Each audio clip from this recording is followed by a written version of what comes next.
What if one day you discovered that right beneath your feet, under the ground where you live, there once stood an entire town, and someone down there might still be alive?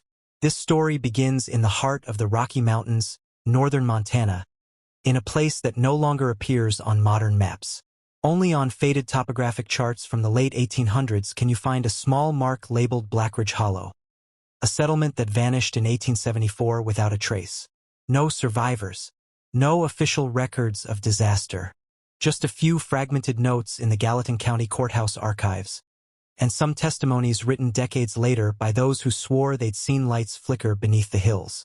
The earliest mention of Blackridge dates back to 1859, when families from Virginia and Pennsylvania moved west, drawn by rumors of new railway construction. The valley was fertile, surrounded by pine forests, and almost completely isolated. Locals called it the Quiet Hollow. 15 years later, it was gone. Even the wagon trails leading there had disappeared as if erased. An entry in the county sheriff's log, dated October 3, 1874, reads, "Survey team assigned to chart the northern ridge failed to return. Search party found remains of campfires and collapsed buildings near the base of a ravine. No bodies recovered. Ground unstable." And then nothing. The reports stop. Within months, the name Blackridge Hollow was removed from official railroad maps.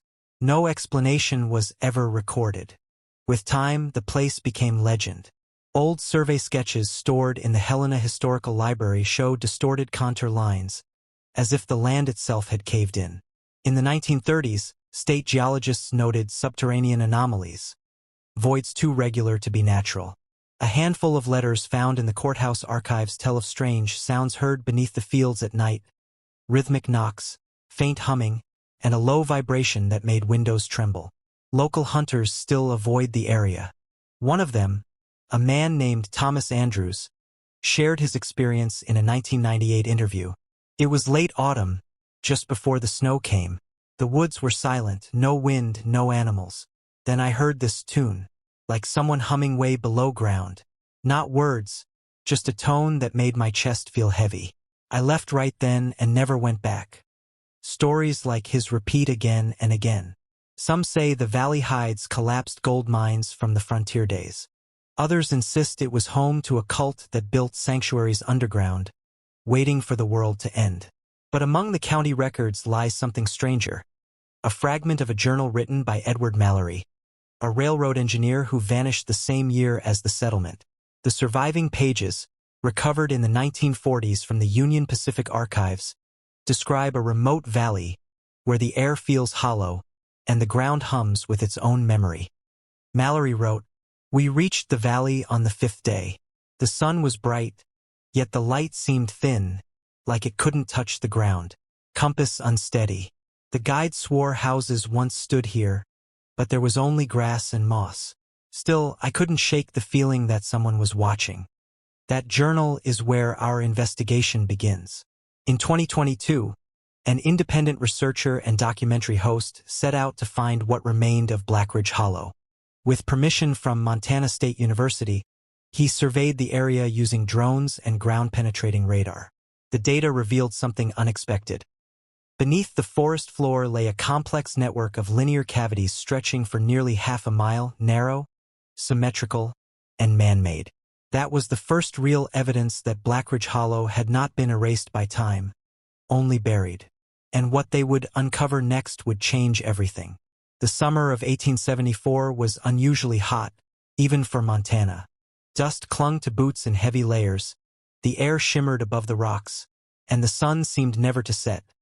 Only tilt, growing sharper and harsher by the hour.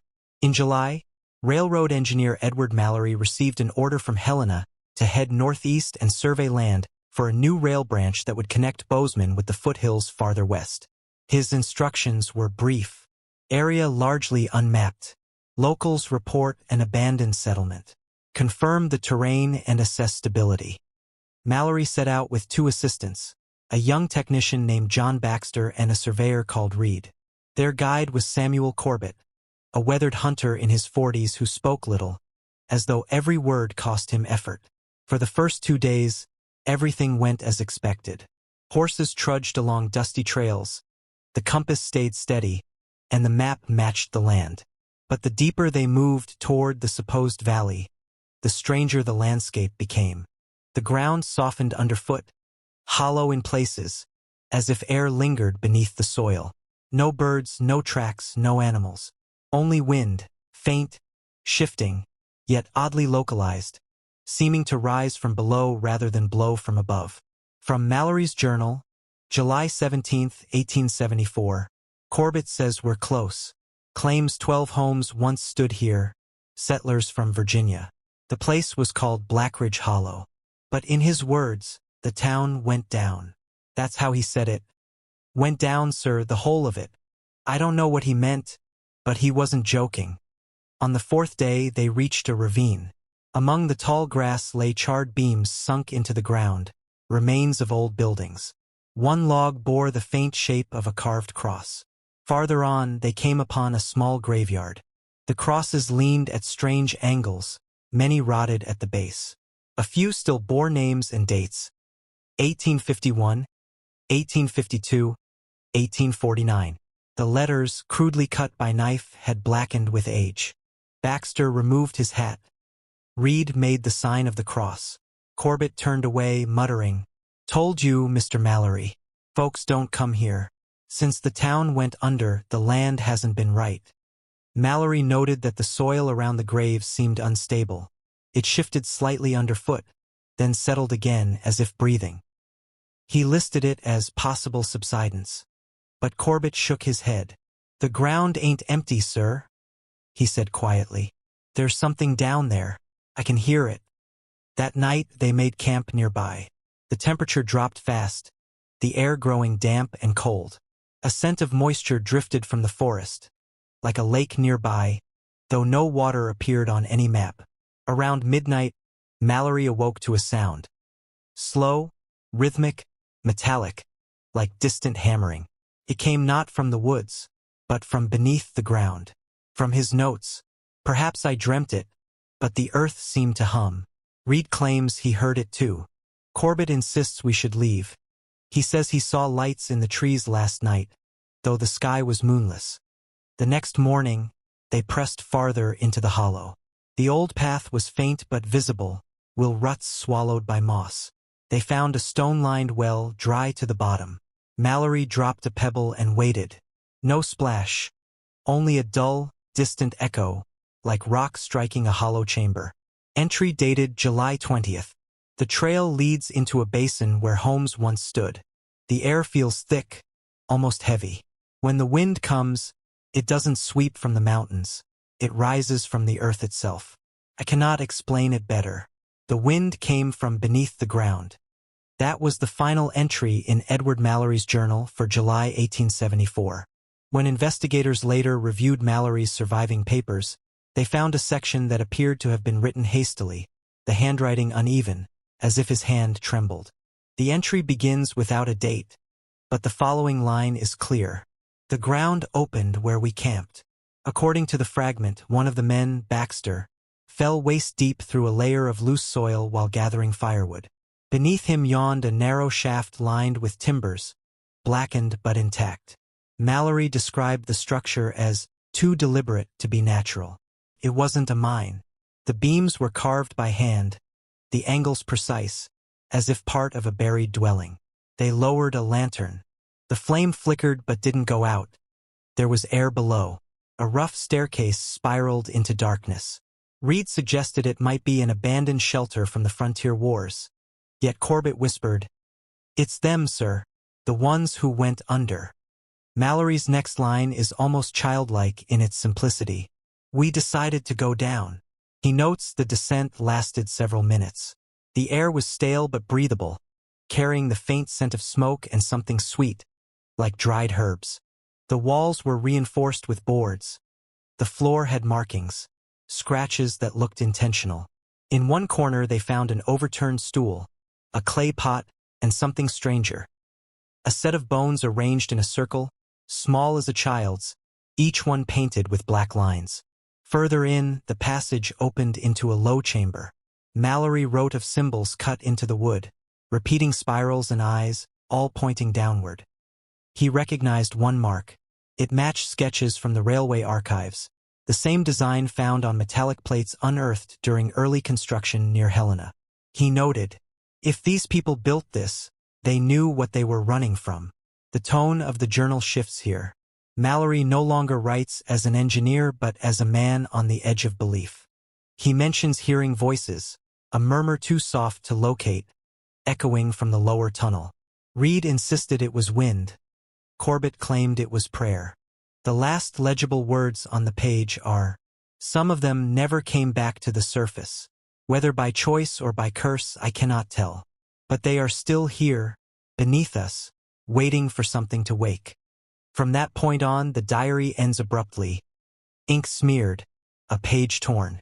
No one ever found the rest. Among the debris recovered from the Blackridge site decades later, archivists found a half-burned leather-bound notebook. Its pages were brittle, ink faded, but several entries were still legible. The handwriting was formal, disciplined, the kind used by educated men of the mid-19th century. On the inside cover, in careful cursive, was written, "Property of Nathaniel Crowe, 1853. The first entries tell of a family of settlers from Virginia who moved west in search of quiet land and clean air. Nathaniel, once a teacher of natural sciences, left behind an academic post after a dispute with his peers. In one of the earliest pages he writes, "They laughed when I told them the ground beneath these mountains is not dead stone but a body with breath and memory. It trembles not from storms but from thought." His words read more like prophecy than science. Crowe described how he bought a small homestead in the foothills and built a cabin with his wife, Eliza, and their 2 sons. For several years they lived peacefully, though his neighbors avoided him. Some claimed he spent nights digging behind the barn. Others swore they saw light shining through cracks in the soil long after midnight. Then came the fire. In a fragmented entry dated October 1859, Crowe wrote that his barn burst from within, as if the air itself caught flame. By dawn, their house and fields were gone, the land around them blackened. His next line is chillingly simple. The fire did not spread outward, it spread downward. After the disaster, Nathaniel moved his family into the woods. He became convinced the surface was cursed or worse, watched. He wrote of strange figures on the ridge, tall as men, but without faces, who lingered near the ruins of their homestead. Soon after, he began construction of what he called the Refuge Hollow, a shelter carved directly into the mountain, hidden from daylight and from those who listen above. The journal details every stage of their descent, how they dug narrow shafts by torchlight, reinforced them with beams from the burned barn, and hollowed out rooms one by one. The family lived there through the winter, sustained by preserved crops and hunted game. Yet even underground, Crowe imposed strict rules. No one speaks loud. No one lights flame without prayer. No one leaves alone. He refers to his underground creation as a niche for salvation, claiming it would protect them from the storm that moves through the earth. By the following spring, he wrote that the youngest son, Samuel, had grown pale and sickly, eyes sensitive to light. Still, Crowe refused to leave. Above us, the world has forgotten its maker. Below, perhaps, we may find him again. In later pages, the entries become more fragmented, shorter, erratic. He describes tunnels extending beyond their own excavation, passages they did not dig. At first he thought they were old mining shafts, until they found remains. The bones were wrong, the limbs too long, joints where none should be, some carved with runes, circles within circles. Eliza begged me to stop, but I cannot. This is proof. The earth remembers its first children. He mentions discovering metallic plates half buried in clay, each engraved with repeating symbols, spirals and eyes, identical to those later sketched in Mallory's notebook 70 years later. Crowe believed they were fragments of a pre-human civilization that once walked between the layers of rock. "We dig toward memory itself," he wrote in one of his final entries. "If what sleeps here ever wakes, it will find that we, too, have learned to live without the sun." The journal ends mid-sentence, the ink smudged by water or perhaps blood. Archivists believe Nathaniel Crowe and his family never returned to the surface. But it wasn't the end of the writing. Decades later, the Crowe name would reappear, carved into a beam deep beneath Blackridge Hollow. Mallory's handwriting changes in this section of the recovered journal. Letters slant, lines trail off. The words seem written by someone trying to hold a lantern with one hand and a shaking pencil with the other.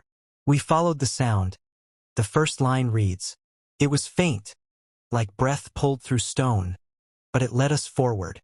The tunnel widened abruptly into a chamber larger than any they had seen before. At its center burned a small fire, fed by bundles of dried roots. Smoke rose into a narrow vent above, vanishing into darkness. Around the flames stood figures, 3 of them. They did not run, nor speak. They simply watched. Mallory described them as human but wrong in some quiet, dreadful way. Their skin was nearly white, hair long and colorless, eyes milky and unfocused yet somehow aware. They wore clothing of animal hide stitched with sinew, garments that looked a century out of date. One of the figures, a man with a gray beard down to his chest, stepped forward. He held a spear fashioned from a sharpened bone and demanded, in a slow, uncertain voice, "Who walks from the burning sky?" Mallory raised his hands, explaining they were explorers, not soldiers. The man lowered the spear, though his gaze never softened. "I am Elias Crowe," he said, "son of Nathaniel." The name froze Mallory where he stood. He knew it, had read it etched on the ruined beam days before. The 2 women behind Elias, one older, one no older than 20, stayed near the wall, eyes fixed on the fire. Elias gestured for the men to sit. His voice trembled but carried an authority born of isolation. "We went below," he said. "After the punishment from the sky, fire came down, took the air, the animals, the light. Father said we must hide from what woke beneath the mountains. Those who stayed above vanished. We built the refuge here, where the rock remembers silence." Mallory noted that as Elias spoke, the younger woman flinched at certain words, as if hearing them stirred something painful. The older one muttered prayers under her breath, her fingers moving over a necklace made of carved bone fragments. When Mallory asked what exactly woke beneath, Elias stared into the fire for a long time before answering. "Eyes," he said finally, "eyes without lids. They watched from under the stone before the fire came. Father said they were older than the world and that they wanted the warmth of the living again." Mallory pressed for clarity, but Elias only shook his head. "They whisper still, sometimes in sleep, sometimes when the mountain trembles. That is why we do not go deeper." In his journal, Mallory wrote that he felt a hum in the floor beneath him, a slow, rhythmic pulse that made the ashes on the ground tremble. Reed, terrified, begged to leave. Corbett kept his rifle raised, though it seemed absurd against these pale, quiet people. Elias noticed their fear. "You need not be afraid of us," he said softly. "We are only what was left when the world turned its face away." For several hours Mallory questioned him, sketching what he saw, drawings of their tools, the cave structure, the carved symbols on the walls. They matched perfectly with those found in Nathaniel Crowe's journal. Spirals, eyes, and circular marks descending into a point. When the time came to leave, Elias didn't try to stop them. He only warned, "If you hear the ground call your name, do not answer. That is how it begins." Mallory ended his entry that night. "We saw them, living remnants of an impossible story, pale, soft-spoken, and utterly convinced the earth itself is alive beneath them. I do not know if they are human anymore, but I know one thing, they believe." The next page in his journal is nearly blank, save for 6 trembling words written in the corner. "The eyes are real. I saw them."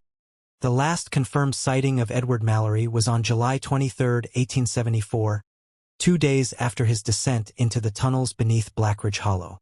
He and his team rode into the nearby settlement of Dry Creek at dawn, pale, disheveled, and silent. Witnesses later recalled that Mallory refused food and spoke only to the sheriff, demanding an escort back to the hollow before nightfall. Sheriff Amos Dunn listened to Mallory's account with thinly veiled skepticism. The engineer's story of living people underground sounded like a fever dream. Still, the mention of uncharted tunnels and possible cave-ins forced him to investigate.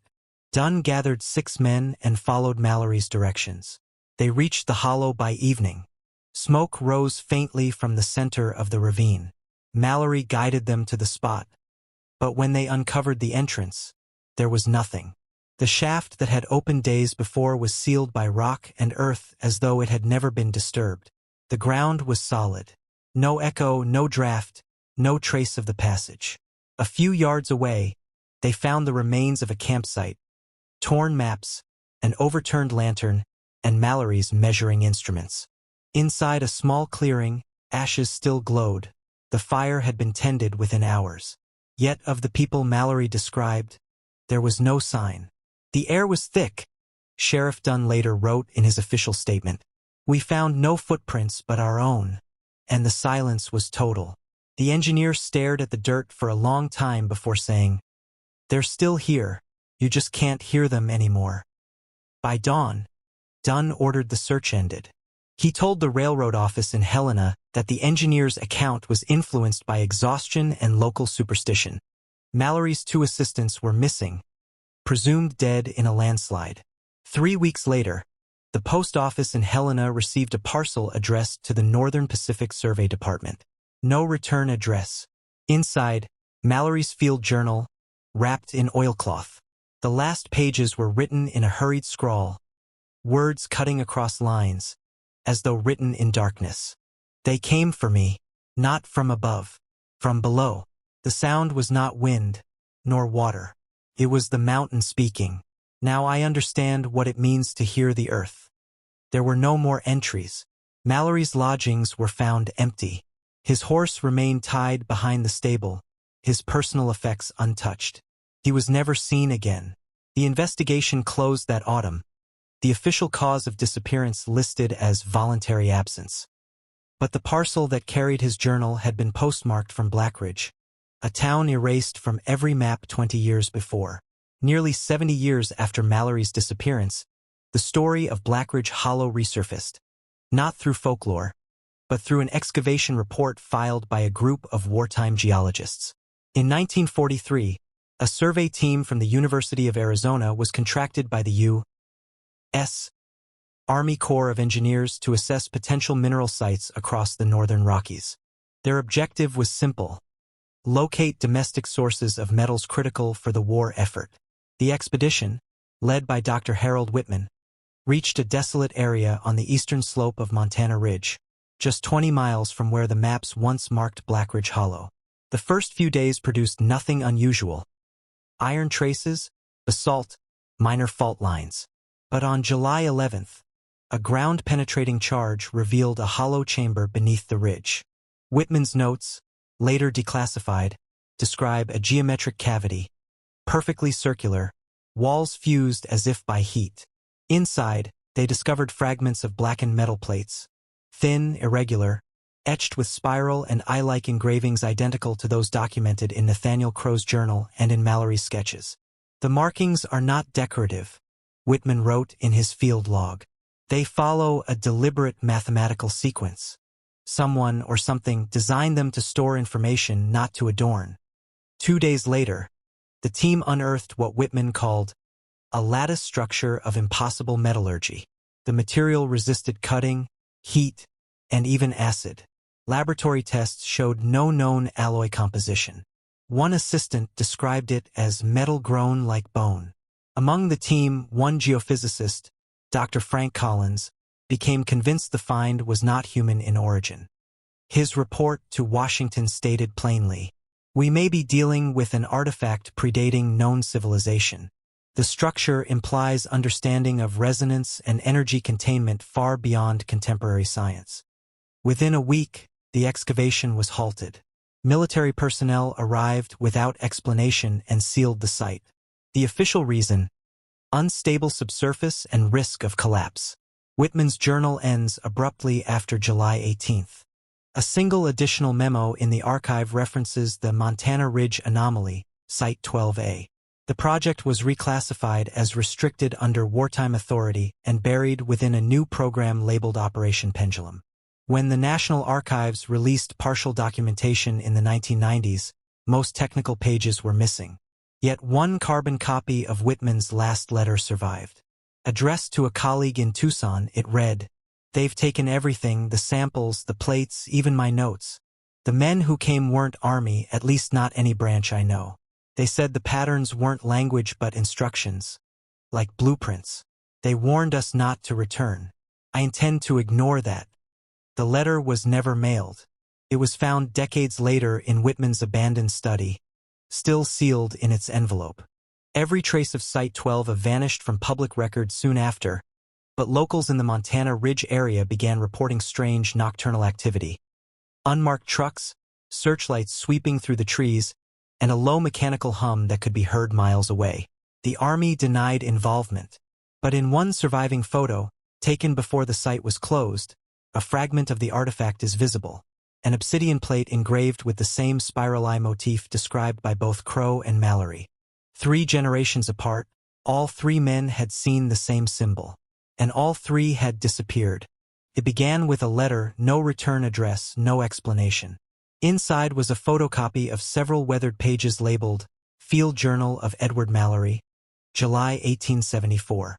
The handwriting matched the archival samples from the Helena Historical Library. A note written in blue ink accompanied it. "If you want the truth about Blackridge, start where the river bends below Montana Ridge. You'll hear it before you see it." The journalist, host of a small investigative podcast dedicated to forgotten American legends, couldn't resist. He contacted the library and spoke with Edna Whitmore, a retired archivist who'd served there since the 1970s. Her voice was frail but steady. "I shouldn't even have those copies," she admitted. "They were part of a collection donated by Dr. Whitman's estate. When the government came for the originals, they overlooked one box. I kept it all these years." Within a week, the journalist arrived in Montana with a camera crew of 2 and a geotechnical scanner borrowed from a university contact. The coordinates from the letter led them deep into the foothills, an expanse of pine forest where even GPS signals faltered. By dusk, they located a depression in the ground shaped like a crescent. Scattered nearby were fragments of timber, burned, brittle, and unmistakably hand-cut. Beneath one, the journalist found traces of iron fastenings corroded beyond recognition. The metal registered faint magnetic interference on their instruments, though no clear reading appeared. As night fell, the team set up camp near the site. The forest was unnaturally quiet. Even the wind seemed to hesitate before crossing the ridge.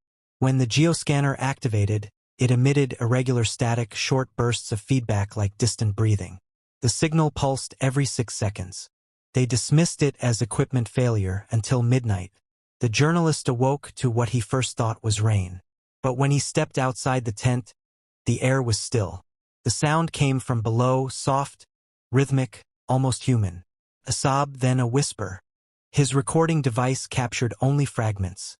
Faint syllables that defied language, somewhere between speech and echo. The others refused to investigate, so he went alone, camera in hand. At the edge of the hollow, the soil trembled beneath his boots.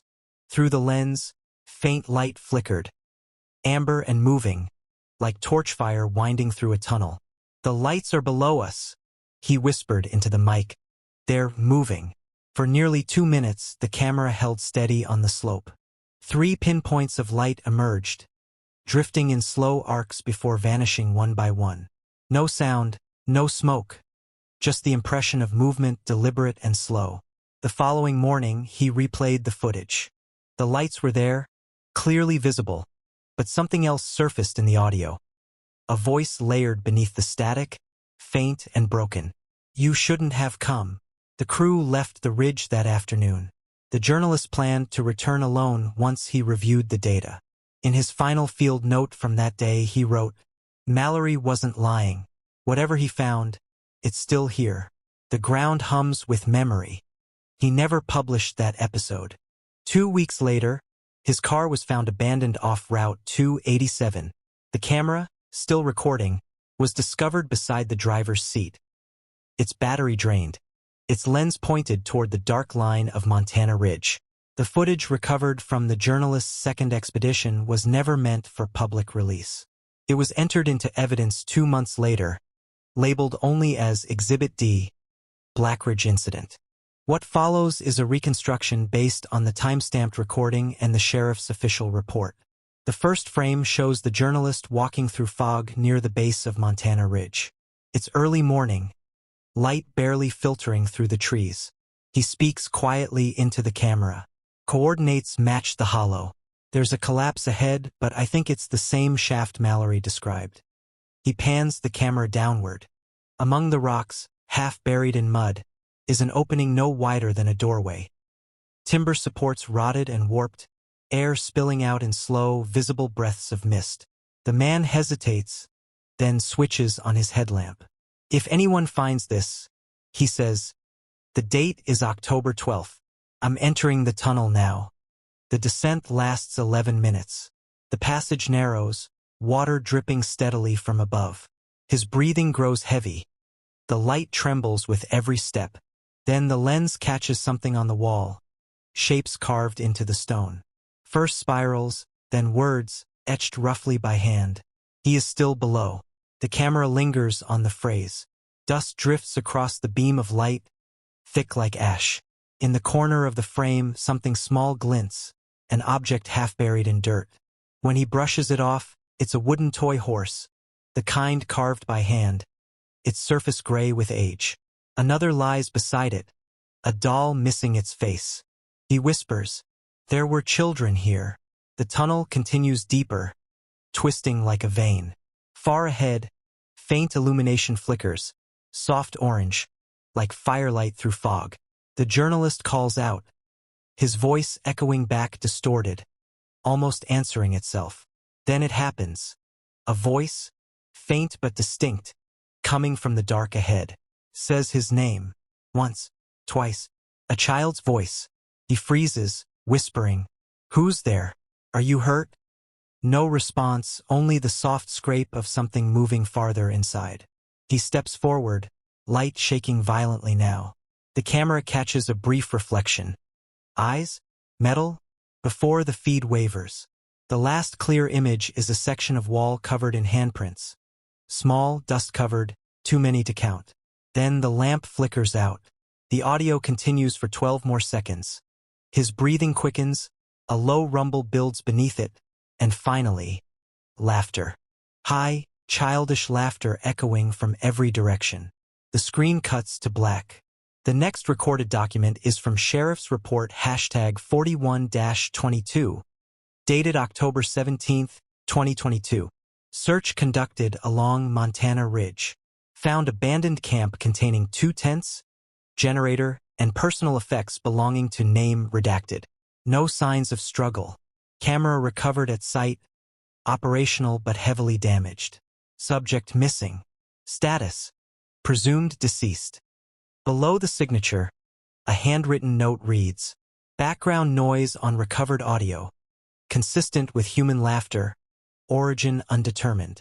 The final recording in the Blackridge case opens not with a scream or a whisper, but with a voice reading from a government transcript. Calm, detached, professional. Satellite imaging, Montana Ridge sector, coordinates redacted. Date: March 2019.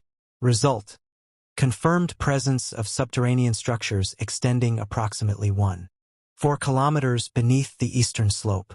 Configuration indicates deliberate engineering, symmetrical corridors, chambers, vertical shafts. No geological explanation consistent with natural formation. The voice pauses. Paper rustles. Another document begins. June 12, 2019. Highway construction project halted after workers uncovered a subsurface void near mile marker 82. Initial assumption: sinkhole. Subsequent inspection revealed a chamber approximately 30 feet across. Interior walls inscribed with unknown symbols resembling spirals and concentric circles. A photo flashes on the screen. Grainy, overexposed, showing faint markings on a wall of smooth, dark stone. In the lower corner, a line of white chalk identifies the location. Site B3/Blackridge Corridor. The narrator continues. According to the Department of Interior report, the cavity extended beyond the initial breach, branching into multiple sealed passages. Excavation ceased following the disappearance of 2 subcontractors during preliminary mapping. The site was closed within 48 hours. The report never made it to public archives. What did appear a year later was a memo released under the Freedom of Information Act, most of it redacted. One sentence, however, remained intact. Symbolic correspondences between Blackridge inscriptions and material recovered from Operation Pendulum, 1943, are under review. Further fieldwork not advised. The narrator's tone shifts slightly, no longer official, almost personal. If the Crowe family truly built their refuge here, it was not to escape madness or isolation. They were hiding from something older, something that may still move beneath the ridge. A final page turns. The last line is read slowly, as though the reader hesitates to finish. Some doors beneath the earth were never meant to be opened. Silence follows for a long moment. Then faintly, barely audible under the static, comes the sound of stones sliding, a hollow vibration like pressure released deep below. The recording ends. No further files appear in the Blackridge archive, yet locals claim that on quiet nights near Montana Ridge, faint orange light still glows between the rocks. The ground there hums softly, as if remembering. And though the government insists the tunnels were sealed, hikers continue to report strange echoes underfoot. Footsteps that answer their own. Whether they are echoes of the dead, or descendants who never returned to the surface, no one knows. But one thing is certain, Blackridge Hollow was never empty.